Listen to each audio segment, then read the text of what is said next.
While we were talking, we heard this jet flying overhead, and we both paused to let the jet go by so we could hear each other speak. And we both kind of, at the same time, we both kind of got that oh shit moment, you know, that oh shit realization that it's not a jet, that's the fire. We'd worked on that fire for 3 or 4 days, 3 or 4 shifts. We had been pushed into safety zones, I think, every single day. Probably got some complacency because of that, you know. Well, here we are again in a safety zone. It's going to be okay. It's going to be all right. And this is a really damn big safety zone. But I remember vividly when that fire hit the edge of the timber there on the cat line. I remember there was some people in shelters already, and it was just fire, probably 300 feet tall, as far as I could see down each direction of the cat line. And it was pretty obvious at that point, no, this ain't gonna be good enough. The wind was strong enough that it started pulling lodgepole across that line. I put my dozer blade down and was actually starting to push that stuff out of my way rather than crawling over it. And by that time, the fire was on top of me. I had reached down and pulled a Levi jacket that I had stuck in a compartment beside me. I'd pull that up over the back of my neck and hard hat because the back of my neck and my ears was really starting to burn. I was getting embers and hot coals and stuff in the seat of the dozer. I reached down and grabbed my fire shelter because this was a life-changing moment for me, that fire shelter. Up until that point, I had had 0 instruction on fire shelters. We used them for pillows, padding. You know, they were called turkey bake bags, all kinds of jokes that had gone around. You got one issued to you and you threw it over here on this side of your dozer and that's where it stayed. Knew nothing about it. I did know that there was some instructions. If you opened it up, there was some instructions. And so I thought, now's the time I'd better read. It was a little difficult because the cat's climbing over this stuff, and had gloves on, opened up the pouch, pull the instructions out, and go to open them up. And just as I focus on it, the wind rips them out of my hand, but not before I see that it is written in Spanish. We made numerous calls to branch, to divisions, and every time we changed frequencies and tried a TAC channel, a command channel, a branch channel, the traffic was tremendous. There was no way to break in. I tried to break in a time or two, but it was interrupting critical communication saying, move to the safety zones, deploy shelters. That kind of communication was taking place, which was far more appropriate than me trying to warn them at that point, because it was obvious that something incredibly life-threatening was happening. I carried this fire with me my entire career. I think it actually made me a better firefighter, certainly a better leader in terms of making sure that I was taking care of my firefighters. I never wanted to put my firefighters in a position where they were going to be burned over. It did leave me with a sense of deep mistrust of overhead teams.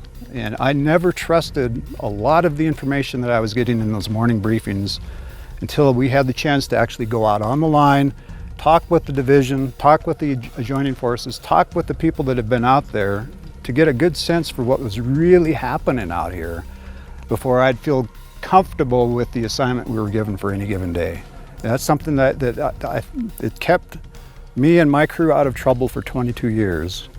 And so this was a pivotal fire in my firefighting career for sure.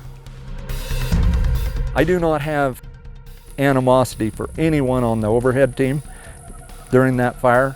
You know what? We make decisions based on the information that we have at the time. And 20/20 hindsight, we can always change that. I think those folks made the decision best they could. And you know, by the grace of God, no one got killed. If I was on those crews and I had been looking at thinking, working in here and okay, this is where I need to go if things go bad. I mean, I would have thought, realizing that my fire shelter is only good for radiant heating, I'm going to be exposed to some convective heating.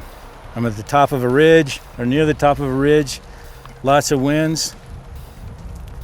To me, it's amazing. I mean, we should have had a massacre here. Should have been 150 people killed.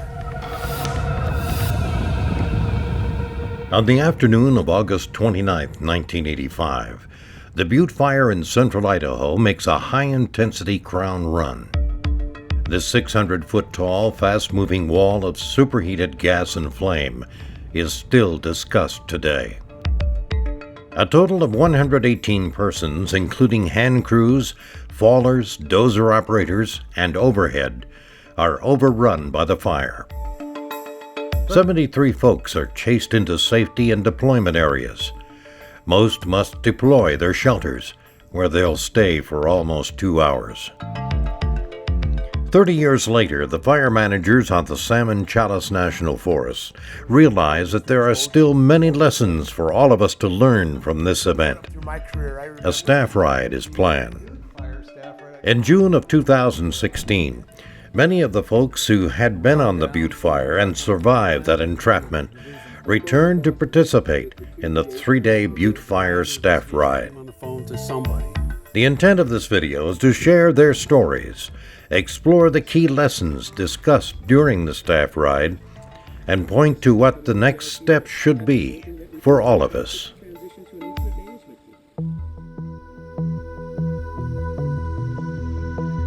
I went on my first fire in 1967.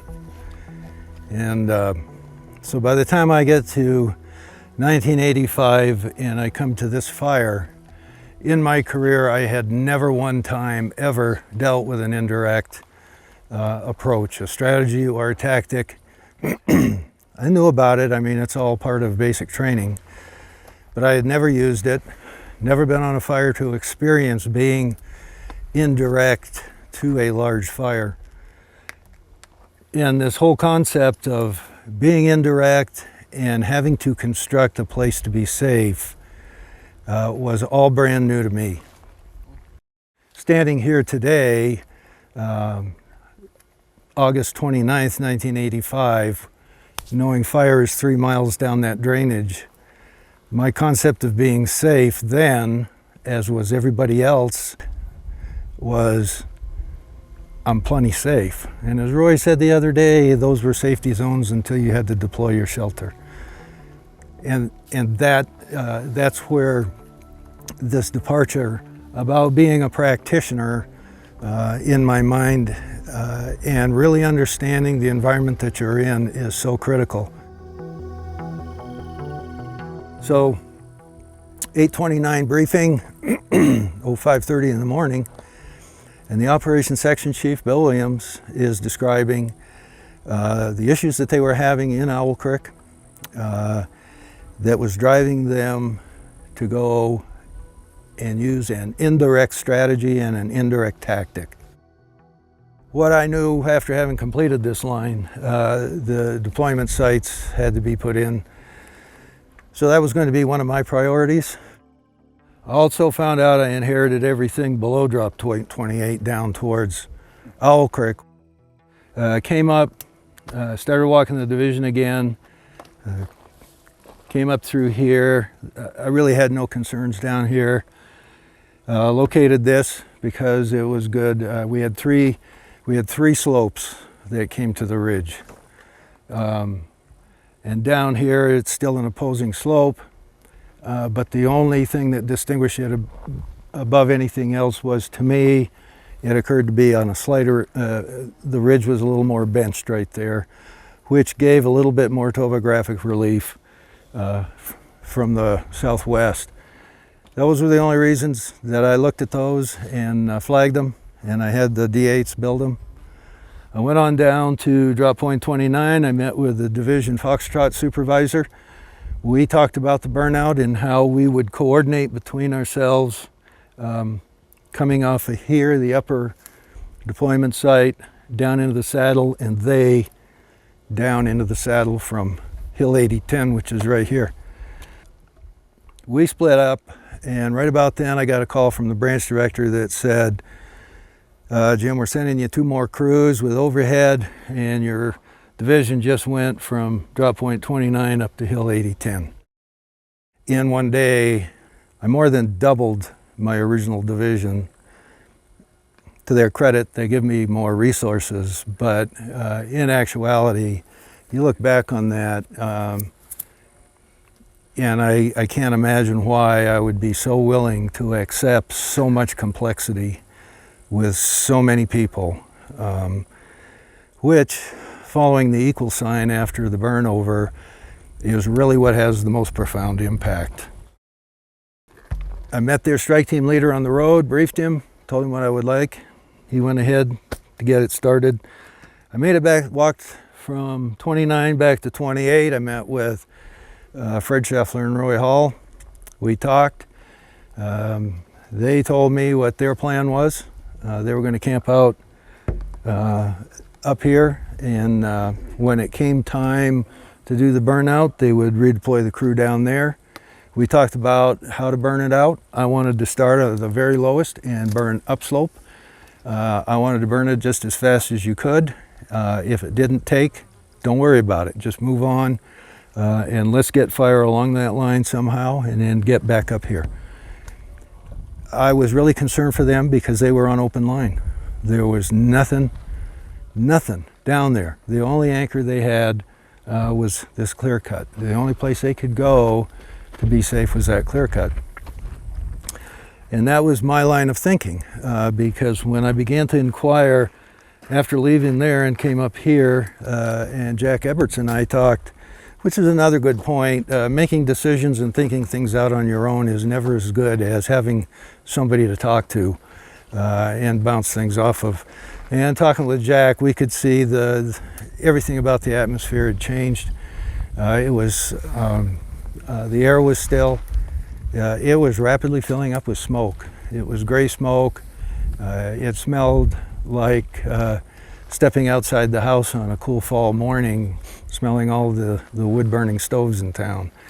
I called my branch director, and this was mid-afternoon, and to see where fires were and what was going on, and could they do a flyby, because we were a little concerned with all the smoke. That's when I was informed about the burnout in Owl Creek. That's when, and I also heard that he would get back to me as soon as he could break in on the radio chatter, because they were doing that helitorch burnout. And it didn't take that long, 5 or 6 minutes, and he returned my call and said, "Air attack assures me all fires are several air miles away from you."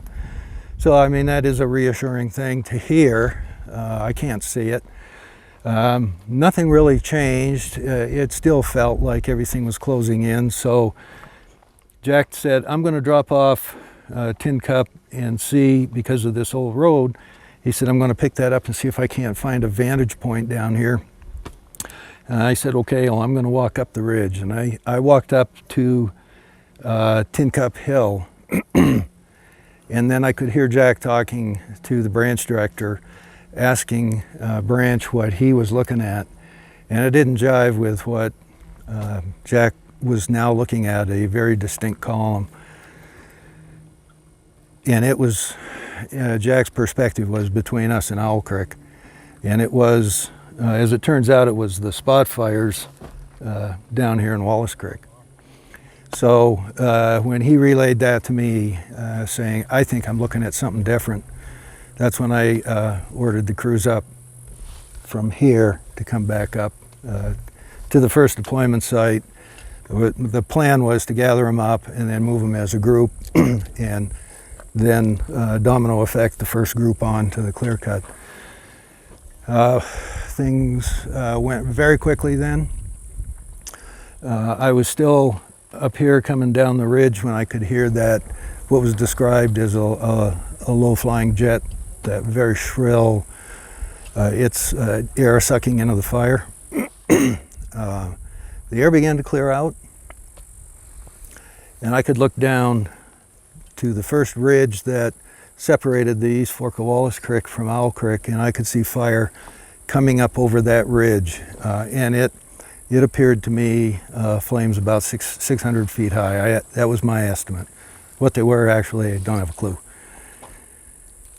I hurried on down, got back to the upper deployment site just as we started picking up spot fires in the unburned fuel where we had just been doing all the orchard work.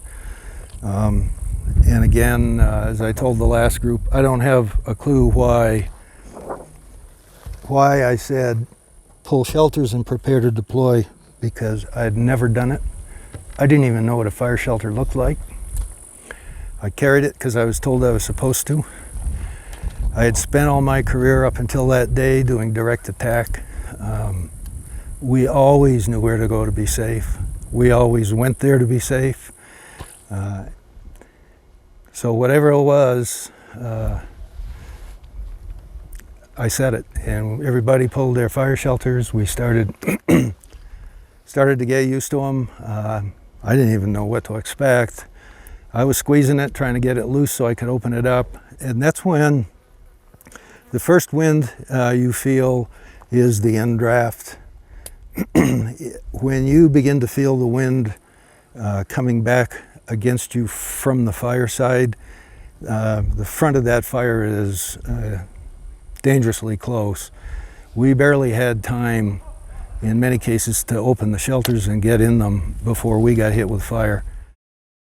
I notified the shot crews in the clear cut what we were doing, what the situation was, and what we were doing. Jack Eberts talked to the folks down in the lower part down towards 29, drop point 29, told them what was going on, and they were to expect the same thing. The impact is not very real at first. I know I was. When they did hold us in the day after. The next day we went out and burned out around the old spike camp.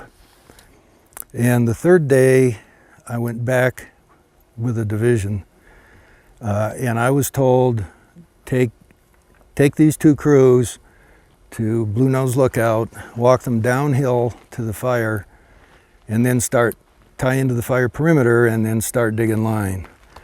And it was immediate. I said, no, I'm not doing that. What I will do is drive around, pick the fire up down below, tie into the perimeter, and we will dig line up to both ridges, which we did. Even if we had come down the ridge at that time, it would not have been a big deal. The fire behavior was not a fraction of what it had been on the 29th or even the 30th, early part of the 30th. But at the same time, I wanted to get back to good behaviors, and I was taught good behaviors by some salty old fire dogs. And so it was important to me that I get back into something that I knew. And that was going back direct. That was not walking down the hill to fire. It was coming up the hill to fire. So that's what we did. I'll see if I can get through this part of it. The most profound memory I have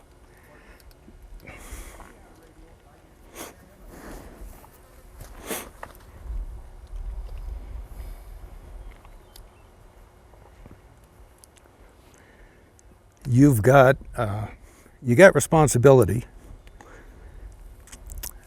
and I had responsibility for over 100 people, and that will consume you. And there's not anything you're going to do to get away from it. All you have to do is learn to live with it. And there's not one thing that can be said to me today that makes it any less painful.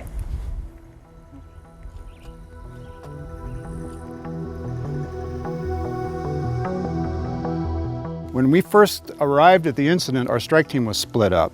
So that immediately put us on edge. The strike team leader we were assigned to was Larry Sears, who none of us knew.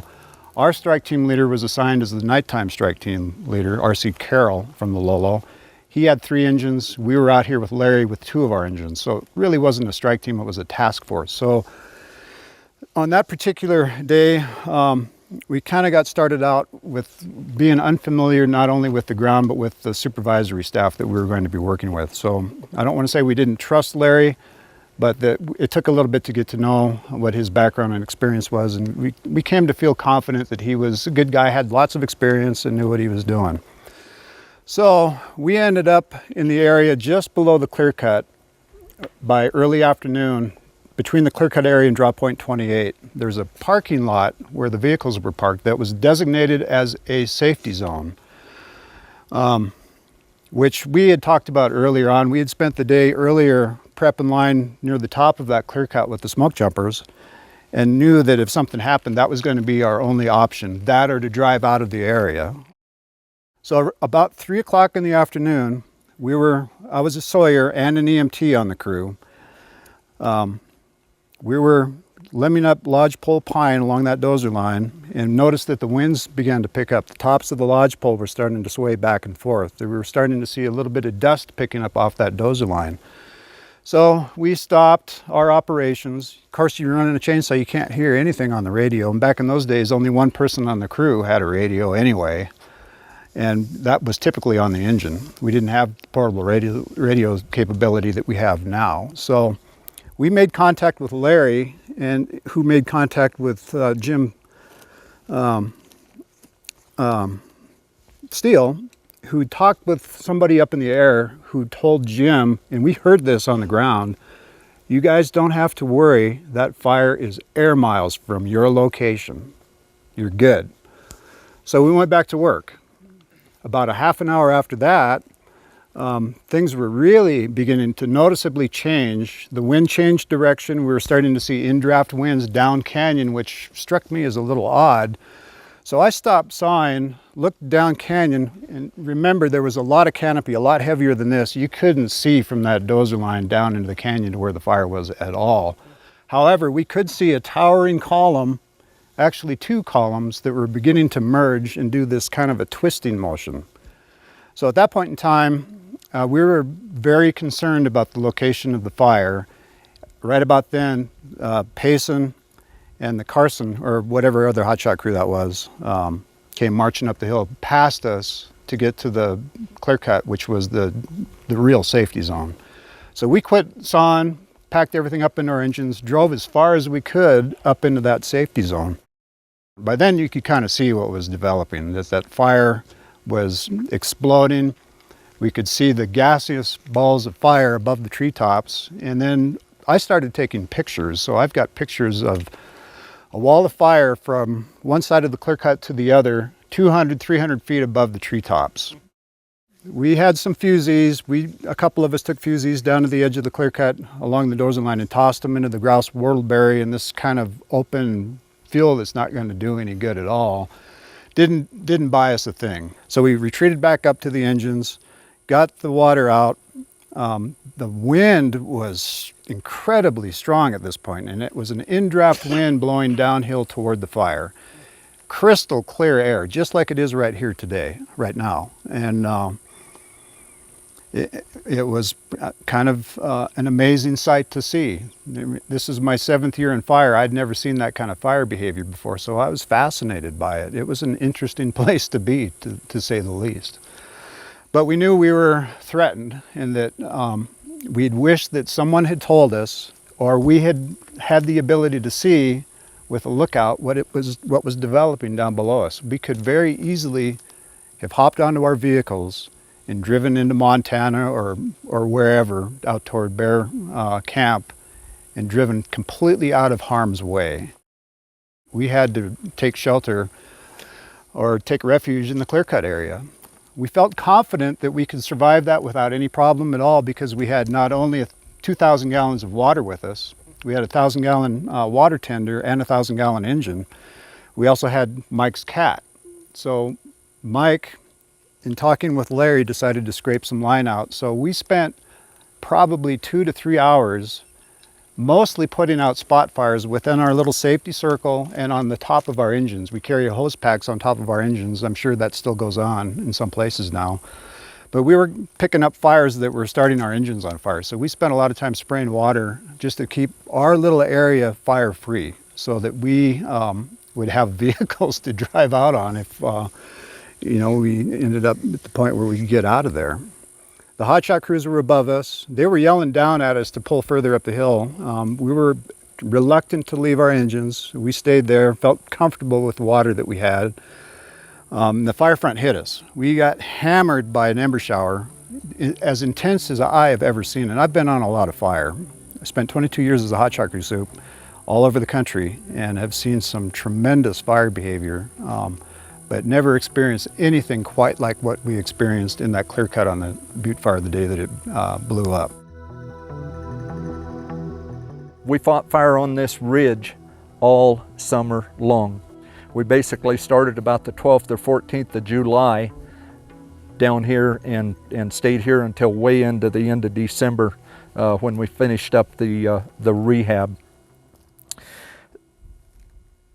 Throughout the course of those earlier fires, more down on the river break side, I was chased on numerous occasions by fire. Actually, out in the head of Dutch Oven, actually had fire in the canopy of my dozer, coming right through the back window, and went for quite a little ways before we could outrun it. Off on Sheep Eater Point, we were being, there was 2 dozers that were out there. We were flown in the morning. We spent several shifts out there, flew fuel to them. A couple occasions out there got run around by fire. So throughout the course of the summer, I wanted to give you some history based on what had been transpiring from a dozer operator and from fire activity, what was happening, because that had an impact on my decisions and what I was thinking the day of the burnover. I was a little concerned. My dozer boss went with the 2 D8s on up the hill. I was going to be separated that day, all by myself. I did not have a radio at that time. It was really hard for dozer operators to get a radio. We would always ask. Occasionally we'd get them. This fire, they didn't have the radios to do that with. Wasn't really totally briefed on the burnout operation, what was going to happen that day. Knew that it was going to take place, didn't know exactly where, when, or a whole lot about that. I could see that we had 2 cookers in the bottom of Wallace and L. They were starting to pick up, as Steve mentioned, colors in those columns is what I was noticing. The colors were changing. And as I got on around the face of that, it was getting harder and harder for me to actually keep an eye on those fires. So I was losing the picture of the fire below me. After being chased around several times throughout the summer, that was a real big concern to me. I looked to the south, and there was a big orange ball of gases. Some of the prettiest fire gas flames I've ever seen yet to this date. And then a wall of wind hit me. And when that wind hit me, I knew that I was in trouble. Knew that the fire was right there. I turned around, ran to my dozer. By the time I got onto the dozer and slammed it into gear and started up through the safety area, I realized that where the vehicles were was not the place to stay. I knew that we had a clear cut, pretty large clear cut from the day before, and that's where I was headed. Okay. Started up that line after I got out of that safety, what we thought was a safety area. The wind was strong enough that it started pulling lodgepole across that line. I put my dozer blade down and was actually starting to push that stuff out of my way rather than crawling over it. And by that time, the fire was on top of me. I had reached down and pulled a Levi jacket that I had stuck in a compartment beside me. I'd pull that up over the back of my neck and hard hat because the back of my neck and my ears was really starting to burn. I was getting embers and hot coals and stuff in the seat of the dozer. In the course of right in there, I reached down and grabbed my fire shelter. This was a life-changing moment for me, that fire shelter. Up until that point, I had had zero instruction on fire shelters. We used them for pillows, padding. You know, they were called turkey bake bags, all kinds of jokes that had gone around. You got one issued to you and you threw it over here on this side of your dozer, and that's where it stayed. Knew nothing about it. I did know that there was some instructions. If you opened it up, there was some instructions, and so I thought, now's the time I'd better read. It was a little difficult because the cat's climbing over this stuff, and had gloves on, opened up the pouch, pulled the instructions out, and go to open them up, and just as I focus on it, the wind rips them out of my hand, but not before I see that it is written in Spanish. Seriously, I did not know that one side had English and one side had Spanish. I just thought, okay, I got the Spanish model. That was a life-changing moment for me. In my career, I decided that young people, new firefighters, contractors needed to know something about fire shelters. When I got out of this, I was going to do something about that. And today I am a state certified instructor, and that's the most favorite class that I can teach. There was no visibility. It was just black, and then it'd kind of open up. It'd be black, kind of open up, and I remember looking up a tunnel, and at the end of that tunnel was a little figure of a man waving at me for all he was worth, and that man was Larry Sears. Just as I came out of the timber, it was like the fire took a breath and just kind of rolled back off of me momentarily, and it opened up just as clear as it is right here today. Tons of light. Larry bails up onto my dozer, and the first question he asks is, "Do you have a fire shelter?" And I think by that time he looks down and can see that I do, and I say yes, and he says, "Do you have an extra?" And it's like, "No, why?" And he says, "We have a water tender driver that does not have a fire shelter." We were screaming at each other because it was so loud, and to communicate to him, I pointed at my gauges that were in the red, and I said, "I need water. The engines have to spray water. We'll open up a cowling, spray water on the radiator, and cool this thing down, or it's just not going to work." And what was happening to my dozer was we had zero oxygen and heat, okay, and density altitude playing into that. Even though it was an aspirated engine, had a turbo, that cat did not have enough oxygen to run, and so it was way under horsepowered, was laboring just to pull itself. We cooled it down.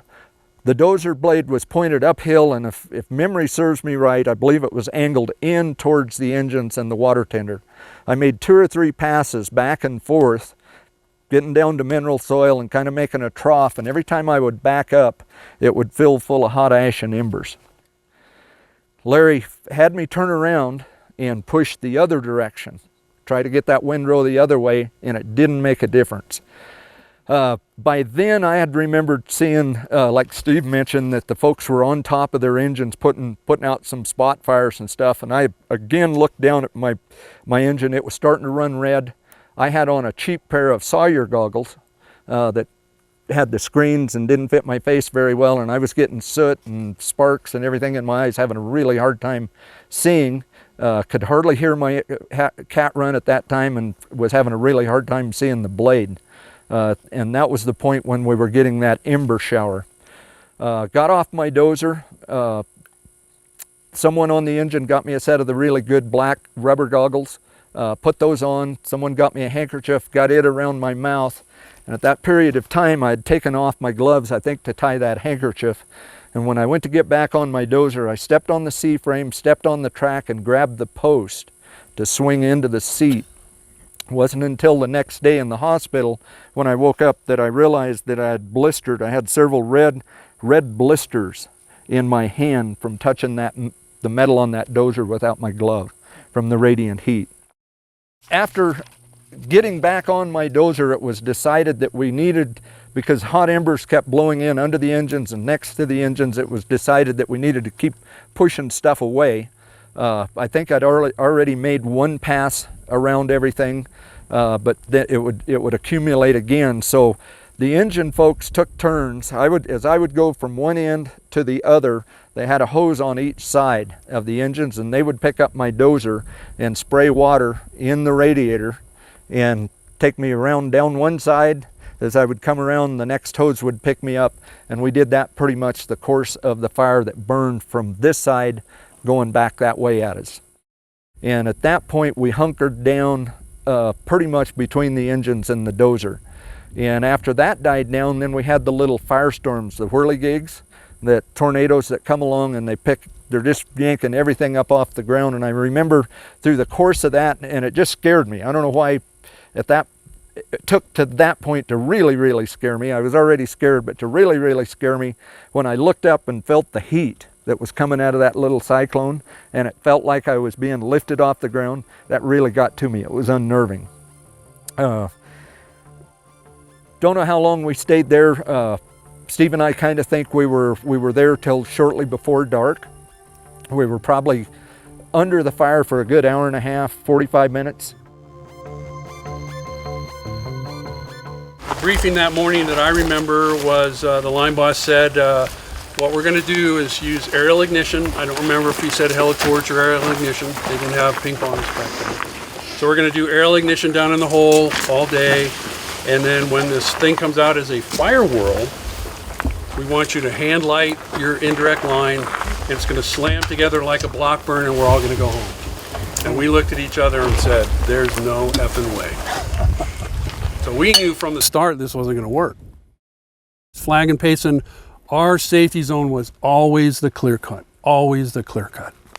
It was huge. And we didn't like some of these, we didn't like any of the safety zones that they had built. And they had one for us that was down below drop point 28, 29. And if you look on the map, it's the dozer line that goes to nowhere. And we're on the end of it. And we're on the end of it. And so we were supposed to fire out with fire coming up the hill at us, fire it out with no anchor point and nothing else. And they had a small safety zone down there that doesn't show on the map. There's probably 150 foot diameter. So had we stayed in that safety zone, even with shelters, we would have died. I don't remember getting much of a briefing at all. Kind of get out there and figure out what's going on. We ended up, Carson was up on top of the hill on the upper end up on Tin Cup Hill. Then Yamez Eagles BIA crew was below them, and then we were below Yamez. And so we were spread out very, very thin, almost to the draw down there in the bottom. Got the crew working. Pretty much everybody lined out, again, super thin. Didn't feel we had near enough people to burn and hold that line. And I started to walk this way, coming this way west, to see what was out this way. What are they doing over here? Are they burning out? What do they have? Maybe get some help, I don't know, but just build an essay, figure out what's going on. I got about halfway up this hill and I ran into a person coming down doing the same thing, and we talked very briefly. I can't remember who it was or anything about the conversation, except that while we were talking, we heard this jet flying overhead, and we both paused to let the jet go by so we could hear each other speak. And we both kind of, at the same time, we both kind of got that oh shit moment, that oh shit realization that it's not a jet, that's the fire. And the smoke started kind of rolling over us at that time, and it was probably about the same time we got a call, you need to get back to the safety zones. So he ran this way, I went that way and started gathering up my crew. Started running into people about in the draw down there in the bottom. Knew that was going to be a bad spot to try and weather this thing. So we kept going up the hill. Things getting awful damn close. I mean, it's looking like it's coming on top of us. So there was another safety zone clearing up there that they talk about, or they don't talk about in any of the reports. It was between the draw and what they're calling the lower safety zone, where we deployed, the lower deployment site, Roy. And as we went up, we stopped at that one because the fire was, it looked like it was just about on top of us. And it was nowhere big enough to set up in, given the fire behavior, but it didn't look like we were gonna have enough time to make it to the lower safety zone. And I mean, we were just about ready to commit to that spot, and the wind did a 90 degree. And so it was blowing pretty much, you know, to the north, and then it switched to the east and was going parallel, almost parallel to the line. And everything started moving in that direction, so it bought us enough time to get to the lower safety zone. There was some people, both from the UMEZ crew and from Flamingo, that were trying to burn out, not having real good luck. The dozers were working, pushing the site bigger, as big as they could get it. I think I jumped in and tried to help out with some of the burning, and it was, I don't remember having really any luck at all. It was trying to burn some of this green stuff here. It'd be very, very similar to try and get something to burn in here. So we abandoned that. Everybody pulled back to the center of that deployment zone and towards the north end of it, away from the fire front that was coming, the approaching fire front. And really, up until the time the fire hit the line, because, you know, we'd worked on that fire for 3 or 4 days, 3 or 4 shifts. We had been pushed into safety zones, I think, every single day.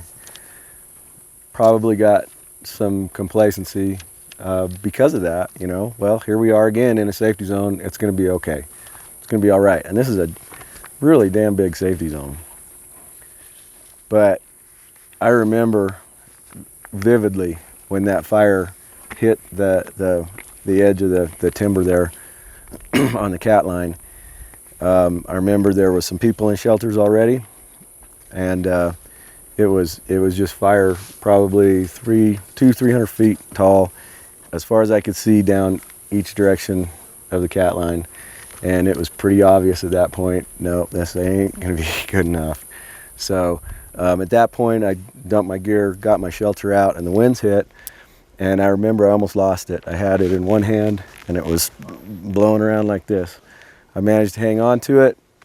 Don't recall what method I got into it or anything like that, but got down, got in it, kind of curled up in it. I remember once I did get in it, I was kind of fetal position, and it was amazing the amount. It's really amazing the amount of radiant heat it does reflect once I was in it. I had a moment where I was fairly comfortable. I knew probably not going to burn up, might die of getting hit by a snag or suffocate in the smoke, but you know, didn't feel like I was going to burn up at the time. So we had probably about 20-30 minutes of just very intense heat. You could tell when the fire spotted over, and you know, from the intensity where the heat was mostly in front of you to where it was then on both sides of you when it spotted across and it built up on the backside. Once it got fairly intense behind us, we moved. They talked about that in the video, making a move. And these moves were 10-15 feet, you know, where you get up. Some folks I think crawled. I stood up with it and moved.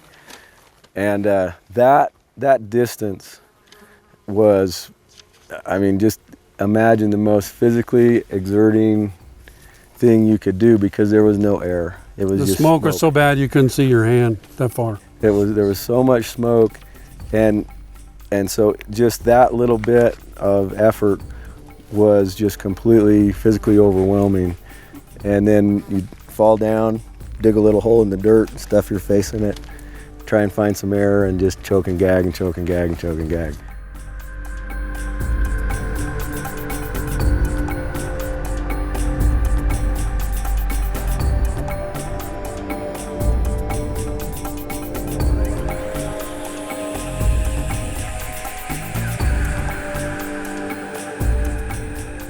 We hung out there for, I can't remember how much longer, another hour or so.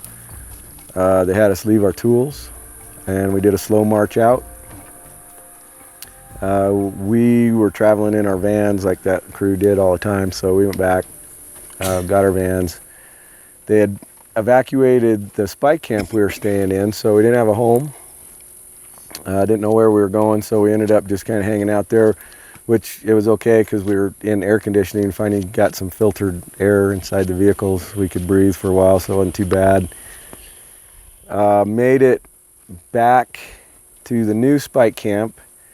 All our gear had been gathered up, bundled, and then dumped in a heap somewhere. So we were trying to locate our gear. It was really late. There was no food, anything but rations for everybody to eat.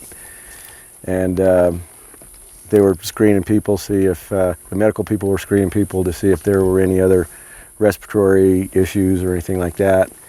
And then it was super late when we finally bedded down, and we were up the next day ready to go on shift. Think about that for a second, you know. Something as traumatic as that, and the overall expectation, and I'm not singling out that team or anybody in specific, it was a cultural thing. It was like that was the thing back then, you know. Are you hurt? Good. No, you know, we need you on the line. And so we were up ready, and then they decided to give us a day off. One other thing that you can expect when this happens, when you have this large convective burnover, and for me, this was the only time that I can remember the Butte Fire is the best example I can think of an independent Crown fire run.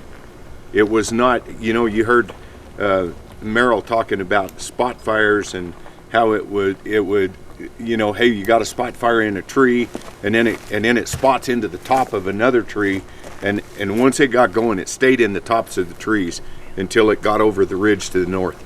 It really did.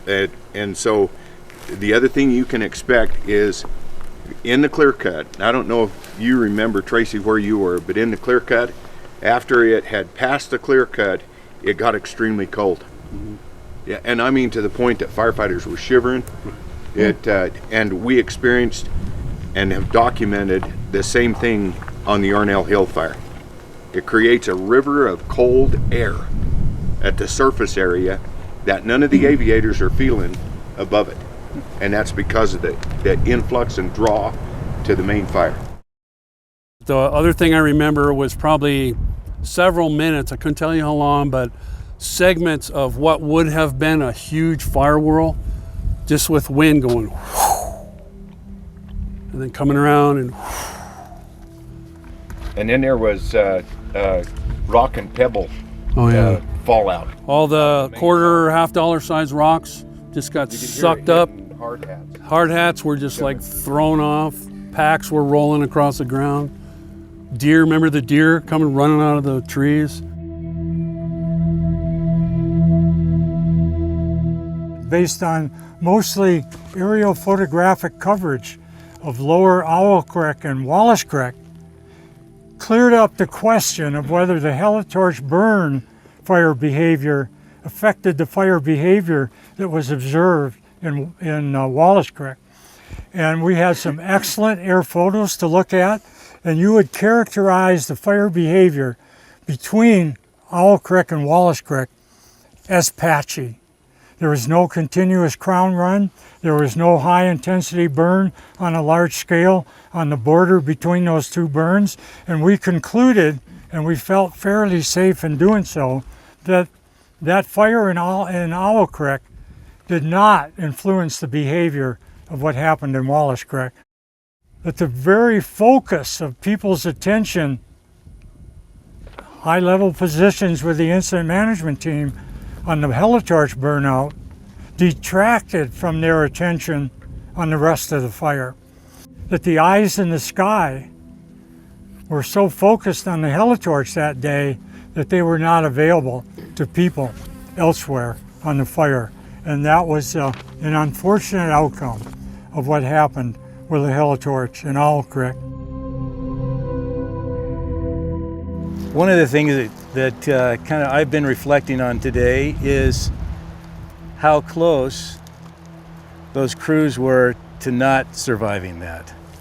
So the fire shelters are designed to survive radiant heat only. So if we're standing around a campfire, we feel radiant heat. But if we stick our hands in the flame, what kind of heat is that then? It's convective. So convective heat is hot gases moving over something, over your hand in that case, right? The fire shelters work because they have that aluminum foil coating on the outside, that outer layer, which reflects 95% of the energy, of the radiant energy away. So as long as it's just radiant heat that's impinging on the fire shelters, they can survive almost a nuclear bomb. I mean, they're amazingly, they do amazingly well. But if they're exposed at all to any flow of hot gases, flames, aluminum has a relatively low melting point.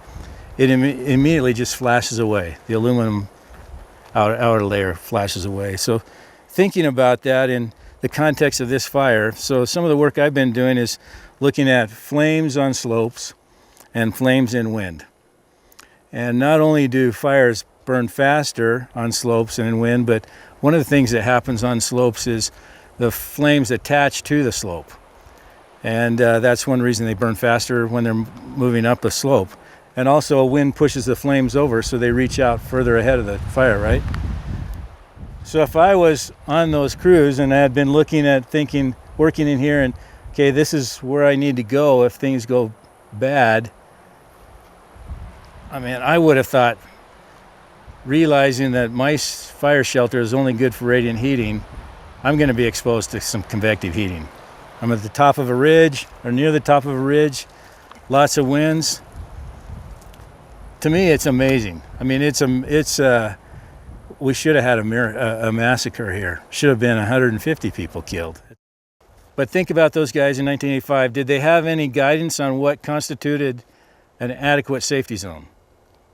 What did they depend on to make the determination if these were safety zones? Experience, right? I mean, there was a study that was done in the early 80s looking at fire breaks in California, and in that it mentions just possibly could be used for safety zones, but I can't find anywhere in the official training that says these are the attributes that constitute an adequate safety zone. And obviously on the morning of the 29th, when somebody was, if they were flying this, they recognized those aren't big enough, we need to make them bigger. And that's amazing to me also. Just to hear some of the folks that were closer to my age admitting things like that was the first time they'd ever dealt with indirect. And back in the day, I would have never perceived that, or Bill Williams' discomfort with branches, because we were just trying to move into the ICS. And in this particular region, I know, was a little resistant to that because I came from that region to the west where it was fully implemented. And we were still talking line boss and sector boss here when I first got here. So so those are some of the flashbacks I had, but I always am conscious of the young people that are at these staff rides. And just what came up for me is, and I wanted to tag on after Todd said that, because, I heard some innuendos of mistrust of overhead teams. And I will admit, overhead teams get caught up in, no, we don't want to spike people because they got to have a hot meal. And that's because they care, if you can try to understand that. But then at the same time, I'm trying to get my C&G to understand that some of those things the Hotshots are telling us are actually really sensible.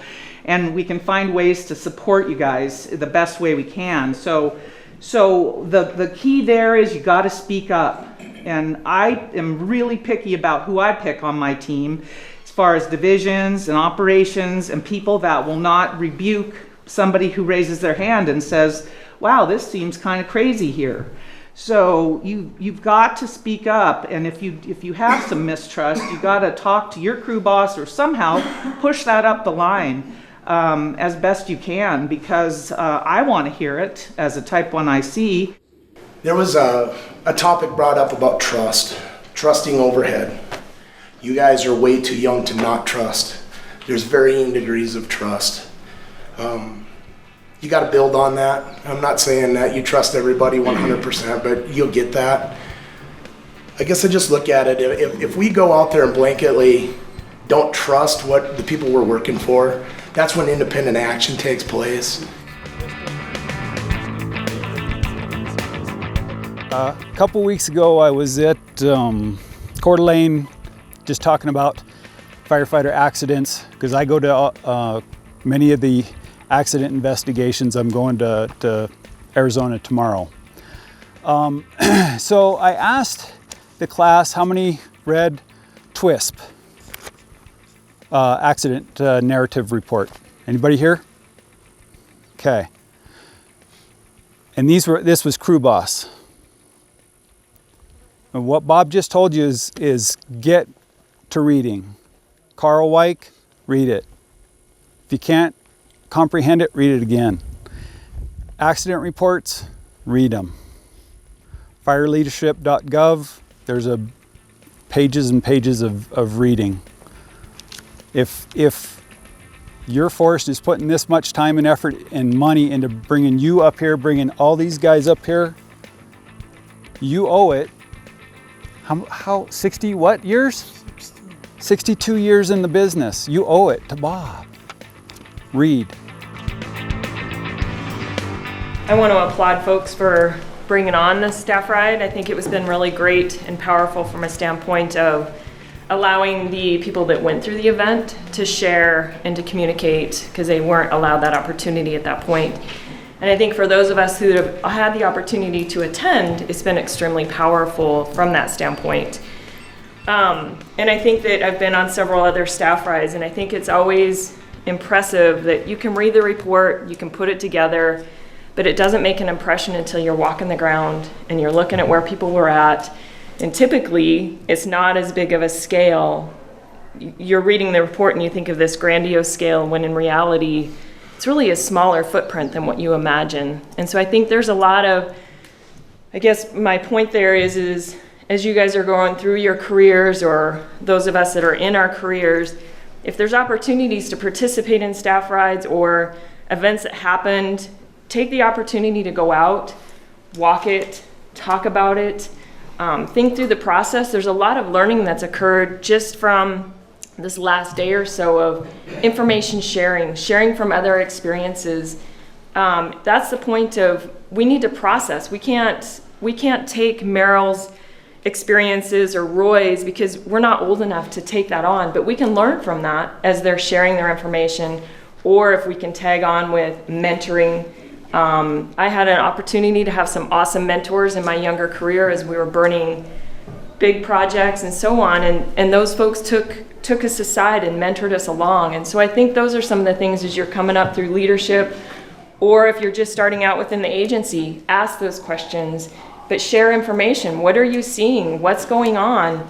And then as leaders, communicate that back down. Help people tie the pieces together so they can learn from your events and learn from your experiences. So it's not so much of, it happened 31 years ago, so it's never going to happen again. That's not true. We can learn from those experiences. I mean, we still go out on the Man Gulch ride. That happened a long time ago. So we're still learning from that. And so I guess I just encourage continue the learning process, continue the mentoring process, continue the information sharing, and communicate amongst yourselves. There's a big opportunity there. I'm going to tell you something, and I don't tell you this for any sympathy at all. I know where I was 3 years ago today. I know where I was. And I asked myself, why? How could that happen? And you do the calculation of the numbers. You know, people say it's all about the numbers. It's not about chance.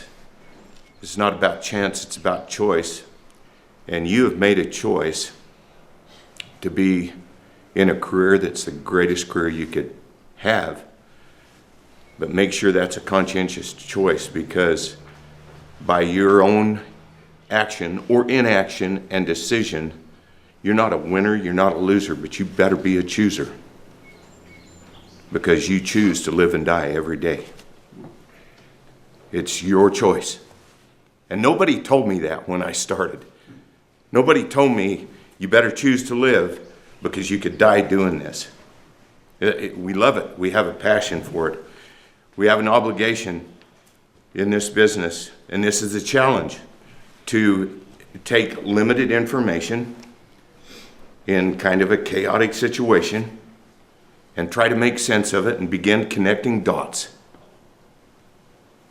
And there's a time that you really, with that limited information, as more information comes in and things come to you, you have an obligation to disconnect those dots and use or discard that new information, or discard a dot that you connected that wasn't really relevant at the time. That's called learning. And so my greatest fear with doing these staff rides, with doing the Yarnell Hill staff rides, is that we're committed to the learning part of it, to making sure that as we connect dots, that we're doing it in a very reasonable and validated way. Now, I can tell you that there wasn't a whole lot of CISM in 1985 going on, if any. I mean, if someone had said that, I wouldn't have known what it was. And then the first part of that offended me. It offended me greatly. But in this business, we are self-disciplining, and if someone tells you you're full of crap, you better listen. And at that point in time, there is this thing they call peer support. You better know someone that will validate what you're thinking. May not be your best peer support, but someone that stands there and goes through and might ask you the question, okay, I understand what you know. It's easy for us to stand here and go, well, I know this and I know that, and I know what I was doing that day. I'll tell you what, I try to reflect and go, what didn't I know? What did I not know? So as you connect the dots, do it carefully, frequently, be flexible with doing that. We've got to find in us that resiliency. And don't laugh, but why would a guy that wears a cowboy hat carry a pink handkerchief? Damn it, I hate it.